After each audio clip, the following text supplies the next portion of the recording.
बात 1979 की है। शाम के 6 बजे थे। इटावा के उसराहार थाने में धोती कुर्ता पहने एक किसान पहुंचा।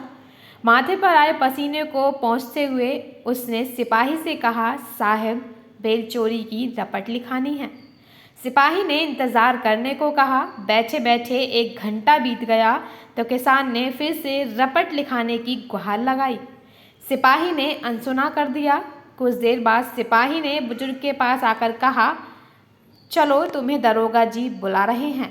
दरोगा ने फिर किसान से कुछ आड़े टेढ़े सवाल पूछे और बिना रिपोर्ट दर्ज करे उसे डांटकर थाने से भगा दिया। किसान थाने से जाने लगा तो वही सिपाही फिर दौड़ते हुए आया। बोला, बाबा थोड़ा खर्चा पानी दे दो तो रपट लिख ली जाएगी। रिपोर्ट लिखे जाने पर किसान फिर से खुश हो गया, लेकिन खर्चा पानी की बात उसे अंदर से ही खाई जा रही थी। हालांकि वह कुछ पैसे देने पर राजी हो गया। मामला एक बार फिर दरोगा के पास पहुंचा।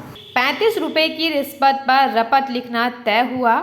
शिकायत दर्ज कर मुंशी ने हंसते हुए पूछा, बाबा साइन करोगे कि अंगूठा मारोगे? सभी हंस रहे थे। इस बीच किसान ने अपने मैले कुर्ते से पेन निकाली और रिपोर्ट पर साइन किया। नाम लिखा, चौधरी चरण सिंह। देखते ही देखते कागज पर मोहर लगा दी गई, जिस पर लिखा था, प्रधानमंत्री भारत सरकार। ये देखते ही दरोगा सन्न रह गया, शरीर कांपने लगा और कुर्सी से खड़ा हो गया।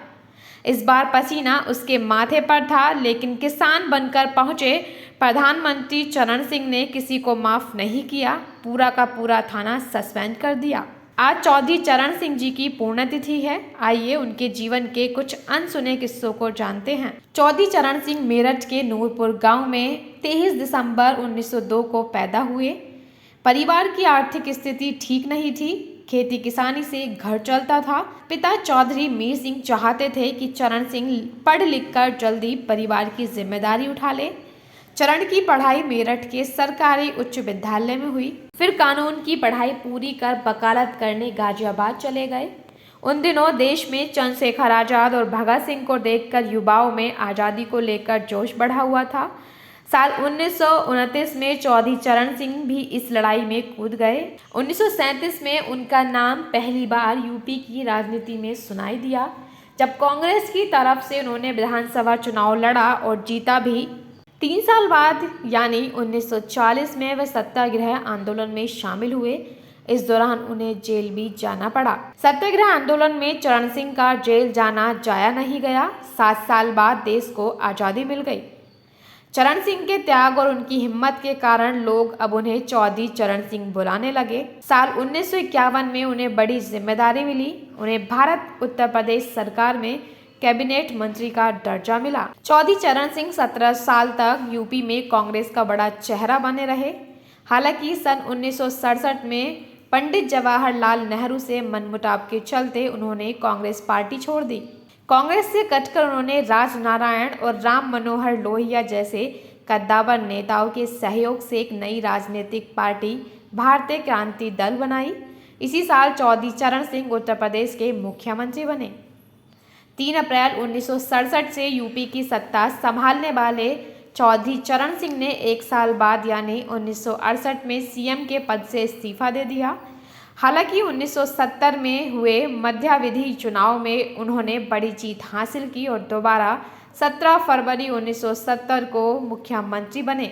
इसके बाद वो केंद्र सरकार में गृह मंत्री बने तो उन्होंने मंडल और अल्पसंख्यक आयोग की स्थापना की। 1979 में वित्त मंत्री और उप प्रधानमंत्री के रूप में राष्ट्रीय कृषि और ग्रामीण विकास बैंक की स्थापना की। 28 जुलाई 1979 को चौधरी चरण सिंह समाजवादी पार्टी और कांग्रेस के सहयोग से प्रधानमंत्री बन गए। चौधरी चरण सिंह के नाम 2 अनोखे रिकॉर्ड हैं। पहला, वह यूपी के इकलौते ऐसे नेता थे जिन्होंने कभी कोई भी चुनाव नहीं हारा। दूसरा, वह यूपी के पहले सीएम थे जो आगे चलकर देश के प्रधानमंत्री बने। 29 मई 1987 को उनका निधन हो गया। चौधरी चरण सिंह के बेटे अजीत सिंह को आगे किया। अजीत सिंह ने 1980 में सक्रिय राजनीति में कदम रखा और 1986 में राज्यसभा के रास्ते पहली बार संसद पहुंचे। वह 6 बार लोकसभा के सदस्य भी रहे और कई सरकारों में उद्योग और नागरिक उड्डयन सहित कई मंत्रालयों की जिम्मेदारी संभाली। 1996 में जनता दल से अलग होने के बाद चौधरी अजीत सिंह ने राष्ट्रीय लोक दल यानी आरएलडी बनाई। 6 मई 2021 को कोरोना वायरस के संक्रमण की वजह से उनका निधन हो गया। अब आरएलडी की कमान चौधरी अजीत सिंह के बेटे जयंत चौधरी संभाल रहे हैं। उत्तर प्रदेश में मौजूदा समय में पार्टी के 9 विधायक हैं, वहीं जयंत राज्यसभा सांसद हैं।